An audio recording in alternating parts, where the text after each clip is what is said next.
What's going on, guys? Welcome back to United View. I didn't know if my microphone was on. I was just looking. I was like, is my microphone even on? I don't think it is.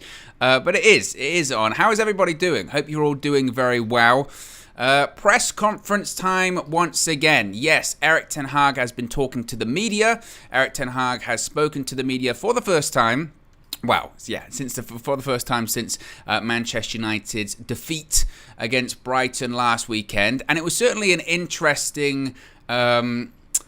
It was an interesting press conference, nevertheless. Yes, it was an interesting one because he's very blunt. He's always very, very blunt, and he's always very short and sharp. And it was a very short and sharp press conference. He had some very interesting comments when it came to Marcus Rashford, some very interesting comments when it came to Cristiano Ronaldo, some interesting team news when it comes to Victor Lindelof, Anthony Martial as well. So we're going to get into all of the quotes as always. Be sure to smash a like on the like button. Be sure to subscribe to our bottom right hand corner. I'm going to put my headphones in. Put my headphones in to check that I can actually be heard properly. Because I feel like I might not be able to be heard properly. I don't know. Let's check. But how is everybody doing? Let me know in the chat. Be sure to smash a like on the like button. As I mentioned, be sure to subscribe as well. Bottom right hand corner. Yeah, I can be heard properly. There you go. Do you know what it was? Is I started and I was literally playing the intro and I realised I had my headphones in. I thought, I don't need my headphones in actually, and I took them out and then I thought, and then something popped up and it was like, oh, this is good. It's professional broadcasting at the very most. But I can see you all in the chat. Thanks for joining me. Ed T says we can hear you. Big Man Pod says, Big Man Owen, how's the day been? Hot. You know me, I don't like the heat very much. I'm not a fan, I must be said. Amir says, audio's inconsistent as Fred. Well, I hope that isn't the case. Hopefully it's all okay now. And Learning the Way says, Owen, good to catch you live after such a long time. Appreciate that. But as I mentioned, you can also join the UV Members Club. It's the pinned comment in the live chat. It's the link is in the video description below as well. Game Fanatic, straight up with a super chat, says, Owen, would you sign any of Spurs' outcasts? Reguilon, Ndombele, Lo Celso, Winks. Surely Lo Celso is worth a shout. You know what? I did a tweet earlier today. Appreciate the contribution, Game Fanatic. I did a tweet earlier today basically saying that when it came to Hakim Ziyech, that previously 8 million Ziyech, we'd go, no, come on, there are better options. He didn't have a good time at Chelsea. He's 29. Yes, Ten Hag knows him, but all that kind of stuff. But nevertheless, after all of that, once we get to the stage where it is sort of, you know, not long left, Anthony was priced out, all that kind of stuff, you then start to go, well, maybe. But then once you're having the conversation of maybe or they would do, I don't want to be in the situation where maybe they would do. You know, that's not what I want. Nevertheless, let's get into the press conference. That's what we're here to talk about. We're here to talk about the press conference. As I mentioned, Erik ten Hag spoke to the media ahead of tomorrow's trip to Brentford.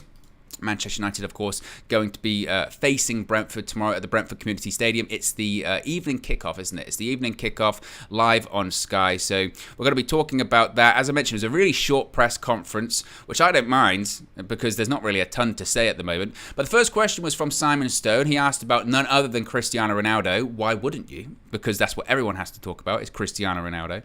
And he asked, what is the situation on Ronaldo's future? Will he start against Brentford? Of course, he played around 30 minutes, half an hour against Brighton. What is the situation? Ten Hag said, quote, so he had a good training week. I thought he played a little bit longer than half an hour, but he's had two half games rather, and for the starting 11, we will see tomorrow. My decision, basically saying, I've made my decision, but I will keep it. I am working with the assumption, it must be said, that I think Cristiano Ronaldo starts tomorrow. He did also confirm later on in the press conference that Anthony Martial will not be involved against Brentford tomorrow. Neither will Victor Lindelof. I'm not really sure what the situation is with Lindelof when it comes to injury, but by all accounts, he's out with an injury. So no Martial, no Lindelof. But the key thing is there, no Martial, which means we just can't go into another game like we did against Brighton and we have to play the false nine situation and try that again.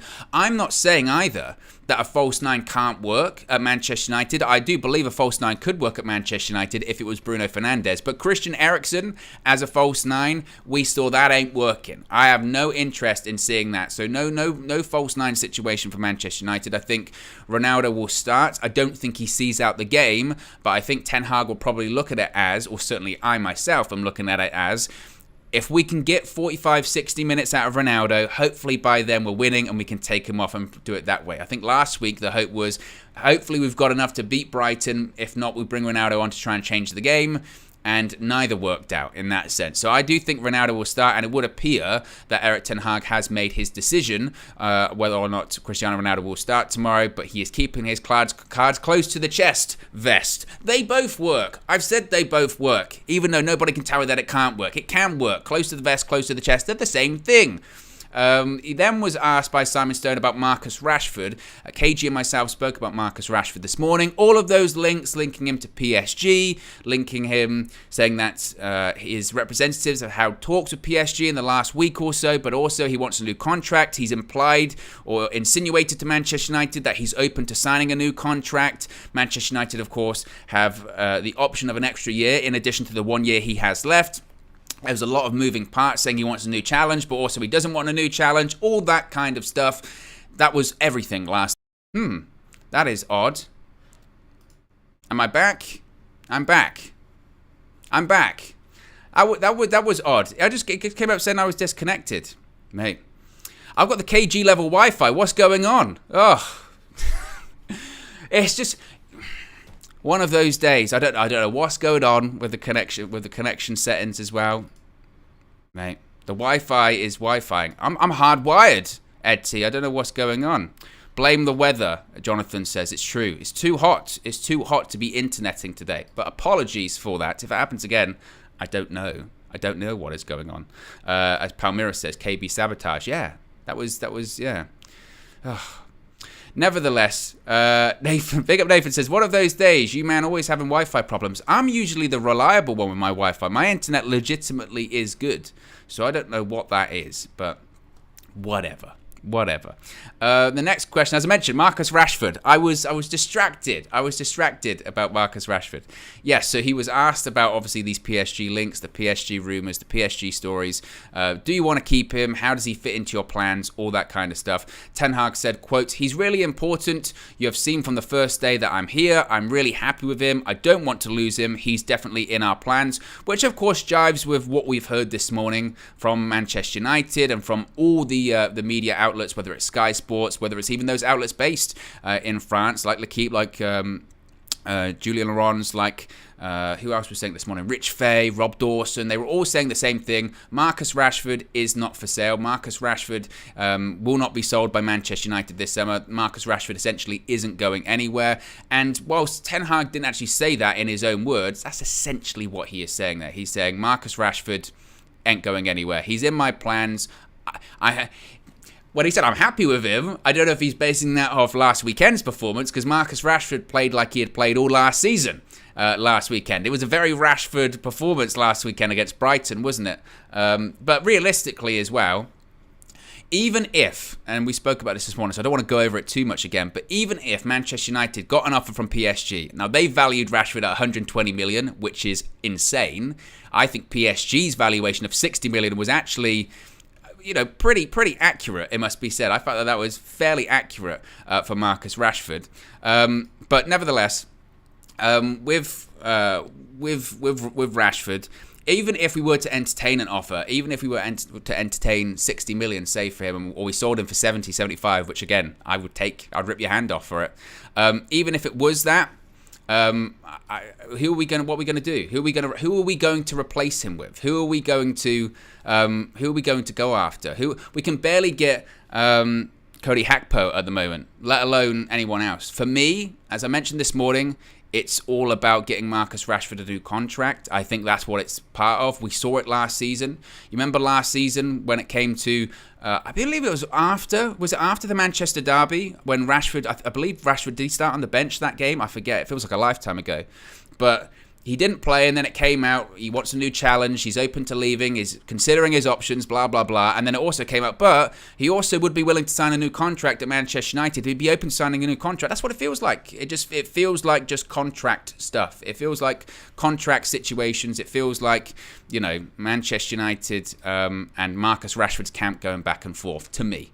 That's what it feels like. So I tend to lean on that side of things, in my opinion. But he, as I mentioned, Ten Hag said that he's definitely in the plan, so don't expect any Rashford's departures anytime soon, it must be said. The next question from Simon Stone was, what have you done on the back of the result last Sunday? How have you learned from it? What have you done? What are you going to do to improve the situation? How have you what have you done, basically? How have you implemented this in training? And he said, quote, what I always do after every game, I analyze the game, what went well, what went wrong, where we can improve, what we have to do to improve, how we can train, and we tell the players and show them how to improve and get solutions. And this is the problem sometimes with press conferences, unfortunately, folks, is that you do get those questions where you know the answer. You know the answer. When you ask a manager, irrespective of it's Ten Hag, irrespective of it's Pep Guardiola, Jurgen Klopp, Ralf Rangnick, or anything like that, it's all it is just what have you done to improve it, or what have you done on the back of the last game, and they just always go, yeah, well, we try and improve it. We'll try and be better. That's it. That's always the answer with those kind of things. We'll just try and be better. We'll try and do our best. That's it. So that's kind of what you would expect from Erik ten Hag. But it wasn't the short answers that he gave in this press conference, because some of these answers were unbelievably short, really, really short, which I did enjoy. So the next question was, what did you learn from the game? He mentioned about, what have you done to improve from the last game? But he said, what have you learned from the last game? And he said, quote, we learned a lot, but I think it's normal when you start the season. That part is the same. The team get together, the way we're playing, new starts, and you make mistakes. Football is a game of mistakes. We know we have to improve in many things. So again, very sort of generic sort of answer. We learned a lot. I would argue, and I think a lot of Manchester United fans sort of thought, well, you could have learned that without playing the game against Brighton. I feel a lot of Manchester United fans, certainly the ones that were in the ground, certainly the ones that just, even if you're a new fan to Manchester United and you watched a couple of Manchester United games last season, you would know that. You would absolutely know that, well, that's the situation at Manchester United. It didn't take to learn that against Brighton. Maybe it did for Erik ten Hag, because that's the first time he's seen those players just completely collapse in a pressure situation before his very eyes. Maybe that's why he said, we learnt a lot, or he learnt a lot from that last game against Brighton. But when he says football is a game of mistakes, then we made a lot of them. We made a ton of them against Brighton last weekend. And at least he acknowledges we know we have to improve in so many things. I do want to say, though, let me know your predictions as well. We already did the preview yesterday, it must be said. Be sure to check that out on the channel as well. Flex with Natalie Sawyer. It's fantastic. Shout out to Flex. Shout out, of course, to Natalie Sawyer herself. Legendary broadcaster. Sky Sports, Talk Sport. Just amazing.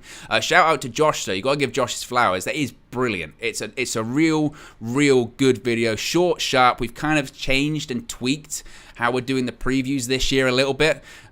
We've got, a little bit of a talk at the start, then we've got the rapid quickfire round, and some of the questions there that she answered I thought were fantastic. Why should have Christian Eriksen stayed at Brentford? Is Ivan Toney good enough to play for Manchester United? What were the other ones that they were saying? Which player would you take at Brentford from Manchester United? So if you want to know the answer to all of those questions, it's in the preview. It's on the channel. Be sure to check that out. Be also sure to check out this morning's transfer view as well. After me this evening, we've got the overview. It's back. Flex is going to be joined by some very special guests, which I'm really excited about as well. Plus, they'll be chatting a little bit about fantasy football as well. Make sure you get all your team news in as well. I believe, is it tomorrow? Tomorrow, 11:30 is the deadline for your fantasy teams. I haven't looked at mine since last week, and this is my problem with fantasy football, is that I just get bored. I'm not very good at committing to stuff. For someone who, Josh and Flex say Mr. Reliable or Pre-liable, all that kind of stuff, I'm not very consistent with fantasy football. And I feel like for fantasy football, the winners are the ones that obviously know what they're doing, but also it's consistency, isn't it? Anyone that's consistent with fantasy football, that's the situation. Alama says, hence why you're single. That is a violation. that is a violation, but it's very funny and just a hint of truth as well, it must be said. Alama, that's fantastic. Be sure to smash a like on the like button. I didn't think I was going to I thought I'd be roasted by the heat today, but not by the community. Ouch. hot under the collar a little bit there. But be sure to smash a like on the like button. Be sure to subscribe, bottom right-hand corner. Next question, moving swiftly on, Erik ten Hag was asked about Rabiot and De Jong, midfield signings. He was asked, can you give us any updates on those two players, and how satisfied are you with the support of the recruitment department and how you've been backed essentially with the recruitment in the summer? He said, quote, I'm happy. I think we're cooperating really well. I cannot tell about any individuals. I cannot talk about players under contract at other clubs. That bit about Rabiot and De Jong,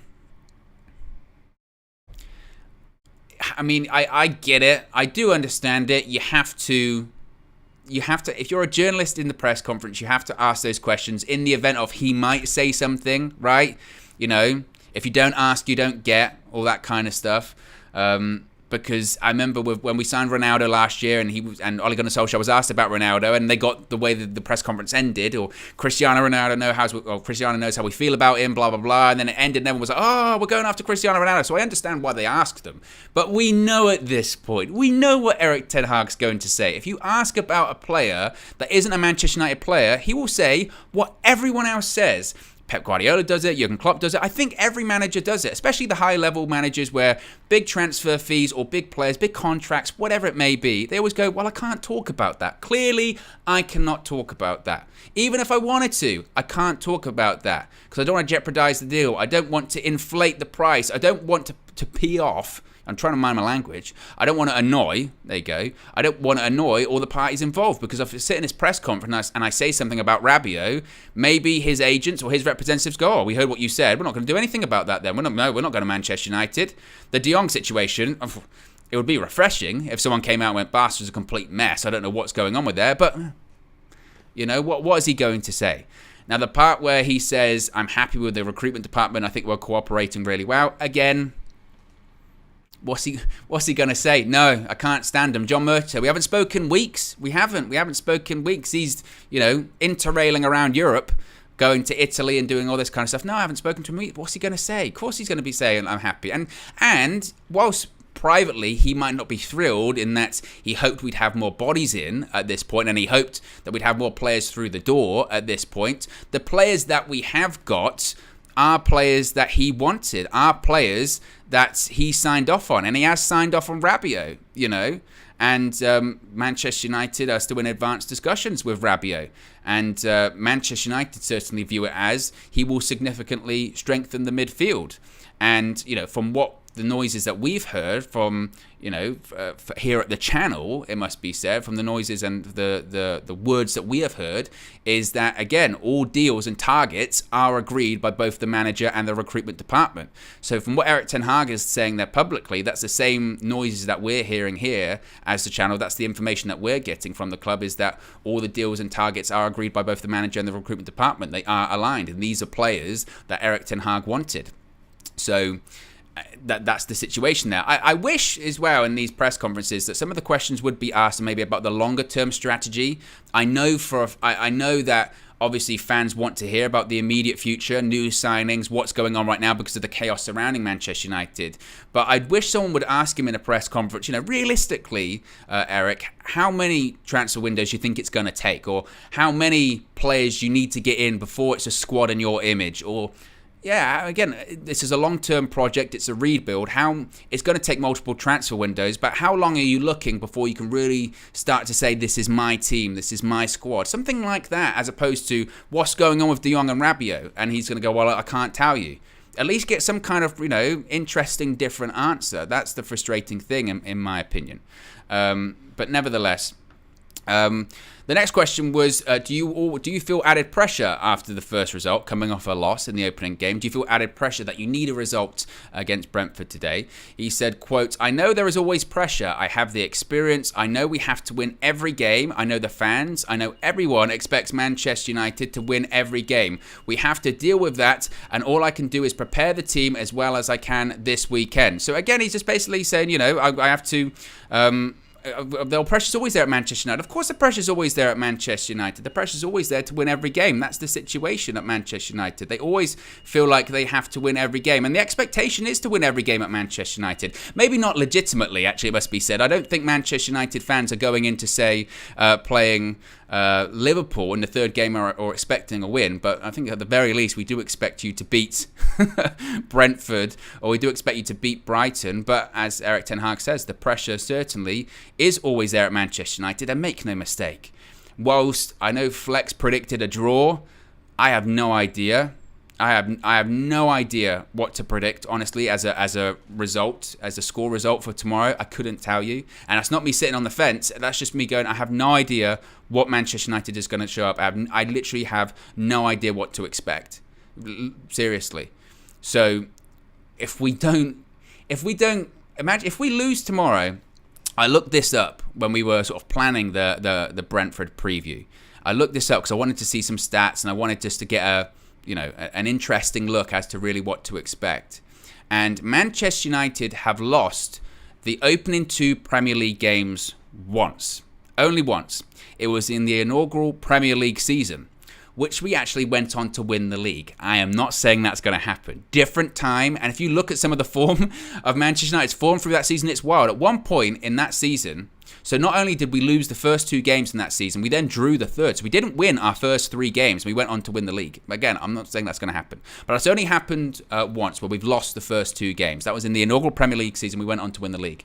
But also during that season, we drew 5 games in a row in the Premier League, and then we lost 2 games back-to-back after that. We went 7 games without a win that season, and we still somehow managed to win the league. Madness. But that's not going to happen. That is not going to happen.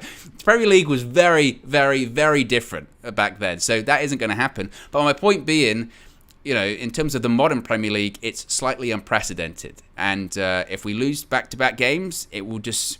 The pressure, of course, will increase. I don't know if it necessarily increases as much on Erik ten Hag. I mean, I guess it does by proxy. But I think the pressure increases more on the club to do something. Plus...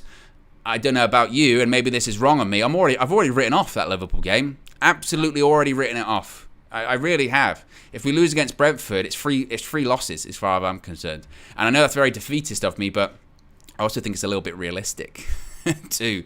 Be sure to smash a like on the like button. Be sure to subscribe, bottom right hand corner. David Lee, the Oracle, is saying 1-3 Owen to Manchester United, I'm assuming then. Alama says 2-2. And as David Lee says, hit that like button, guys. Be sure to subscribe as well. Bottom right-hand corner. Ben says, Manchester United, a Lamborghini with flat tyres. A Lamborghini with no engine. A Lamborghini with not just forget about the tyres, everything. It's like one of those sort of... when you ever been doing that where you're scrolling through like Facebook or Instagram, going through the reels, and it'll be like, I bought this car for £5, and then they do it up and it's all nice again. That's Manchester United. But I can't think of a good car analogy for that one. The next question was about Christian Eriksen coming back to Brentford. Thoughts on him so far? Ten Hag said, it's always a special experience when you return to an old club. He's had that experience before though. We have to win and he has to perform well. This was great. When he said the next question, the follow-up question from this, how hard is the game? Ten Hag went, every game's hard. And the reporter sort of goes, okay. But if you ask silly questions, you're going to get a silly response, or if you are stupid. How hard is the game? Yeah, it's hard. Very hard. Every game's hard. That's it. And it's good because you do sometimes need to do that, I think, if you're ever being interviewed, if you want to keep the interviewer off or throw them off the game, just give them a short answer, fire back something quickly. Not everything needs a long soliloquy. Not everything needs a long response. So if you're ever being interviewed, maybe you're on a job interview, sometimes just give a short answer.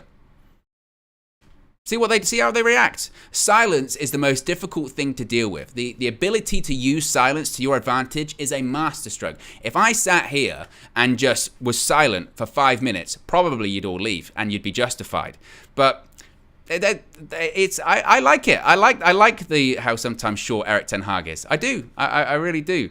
He was then asked about Thomas Frank, and he said, how well do you think he's done? And Ten Hag said, like Brighton, it's a tough game. They've been together a while. They know what the manager wants, so it's going to be a difficult game.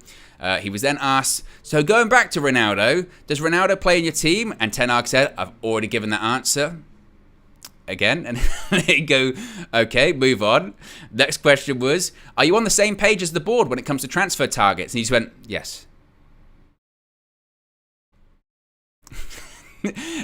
But again, what do you expect? What do you expect? If you're going to ask those kind of questions, you're going to get single responses. If you don't ask a probing question, you're not going to get a probing response. Are you happy with, you're on the same page as the board? Yep. Because he knows, he's not stupid. He realised, well, if I gave a long answer, you're going to take those words, twist them up, tie them up into a balloon animal of some kind, and then put it in the headline saying that I said something else, but I really didn't say. So I'm just going to go, yep. You know, that's it. Just go, okay, yep. And the thing is, sometimes, and I'm guilty of this, because I remember I used to see some of Pep Guardiola's interviews before games, or I used to see Pep Guardiola's press conferences, and he would do the same. He would get asked something, and he would go, yeah. And initially I thought, oh, that's so rude. Like, you have to give an answer. You don't have to give an open answer. You don't have to do anything. You know, if you're going to ask a silly question, then you're going to get a silly response. Yeah, that's it. And it does get him off balance a little bit, because then the journalist goes, team news? Team news? Anything else? A team news, please? And then he confirmed that Anthony Martial is indeed unavailable, and Victor Lindelof is also unavailable, as we spoke about earlier. The Martial one is concerning because before the game against Brighton last weekend, when it was reported that Anthony Martial was injured with a hamstring, they were saying, but, the hope is that he'll be back next weekend, or if not, he'd be back for the game against Liverpool. And he hasn't even trained this week. It's not a case of, he's back in training, he's just not ready. He has not trained. He is still injured. And it goes back to Martial had a great preseason. I'm not even considering anything about preseason anymore because it means nothing. We were saying it during preseason, but clearly it means nothing. Preseason means absolutely zero when it comes to anything effective on the season. And it goes to show why we need another striker, not because we're just light in general, but we can't rely on Anthony Martial. Consistency and fitness has always been the issue of him. Always. It's always been the issue of him. So the fact that he's not back for the Brentford game, now the doubts creep in, is he going to be back for the Liverpool game? Hamstrings, you can't rush back anyway, because if you rush back or you try and play with a dodgy hamstring, you'll snap it and you'll be out for months. They're very problematic. So again, with the injury, we need reinforcements, let alone just in general going forward this season as well. So Martial, still no Martial, and Lindelof also is unavailable. The final question was from Simon Stone once again, who asked, the squad as a whole, of course, the window closes on the 1st of September. Once the window closes, will you have a better, more rounded, I was going to say well-rounded, but more rounded squad? And again, very short answer. He said, quote, we have to, I'm convinced we will have. And that was it. And I suppose the interesting part of that is that he said we have to. And that's out there now, isn't it? If we get to the end of the transfer window and we haven't signed anyone else, rightfully so, you'll be able to pick Erik Ten Hag up on that in future press conferences. You said you had to get more signings and you didn't. Why didn't you? And him saying that he's convinced we will have new signings, and we will, because chances are we are going to sign Rabiot. Again, all outlets are saying that they're in advanced discussions with Rabiot. Of course, John Murtough's in Turin meeting with the representatives, Rabiot's mother, to discuss personal terms. That ultimately will get done. And again, the noises that we have heard here at the channel is that United are pursuing other targets and they're confident that they're going to get more players in before the end of the transfer window. I think most fans now are just of the mindset of, well, we'll wait, I'll believe it when I see it. And the concern is that you might get players in before the end of the window, but what is their quality? I mentioned about Hakim Ziyech at the beginning of the show, that previously, when Ziyech was brought up, I said, no, I'm not interested in him. It didn't work out at Chelsea. He's 29. I get it's a cut price. I get that he's worked with Erik Ten Hag, but I'm not interested. Fast forward now, even myself, I'm going, you know what? Bring him in. And the fact that we're having to sort of go down and have this conversation of, I guess he's better than nobody, the option that there is nobody to bring in is a concern. And I guess that goes to show that the transfer window is a failure, it must be said. So, again, Ten Hag is saying, I'm convinced we will have more players in, and I'm convinced we're going to have a more well-rounded squad. Easy for me to say. I can't say that. Rounded squad, but what is the quality going to look like? And what number up on the list were they for Erik ten Hag? And we're in a position once again where we're scrambling. And that really is the frustration. And that is the concern for Manchester United. Truly it is. So there you go, folks. That was Erik ten Hag's press conference. Again, very short, very sharp, very sweet, and very direct and blunt at times as well. But I guess we've just got to get used to that for Erik ten Hag going forward for Manchester United. So be sure to smash a like on the like button. Be sure to subscribe, bottom right-hand corner. As I mentioned, Flex will be back this evening for the overview. He's got two special guests this evening. So be sure to check that out. That's going to be dropping at 6 p.m. Fridays at 6 p.m. is that slot going forward. As you've seen recently on a lot of the morning shows, and a lot of the shows actually, we're building a bit of a structure here on United View. We spoke about this actually in the members catch-up that dropped yesterday exclusively for the members of the UVMC. So if you haven't already, join the members club and you get this exclusive content, which is a lot of fun. We've got some big stuff planned for that. But we did kind of talk about yesterday that there's a bit of a structure going in place. We're like Man United. A bit of a structure coming into place with some of the videos, when they drop, the days they drop. Obviously, stuff gets shifted because of match days and all that kind of stuff. But loosely, there's a loose structure. So you can expect all this diverse, different, and great content at its scheduled time. Again, 6 p.m. this evening will be the overview as well. Flex will be back. But be sure to smash a like on the like button on the way out, and I'll speak for you again very soon. Peace.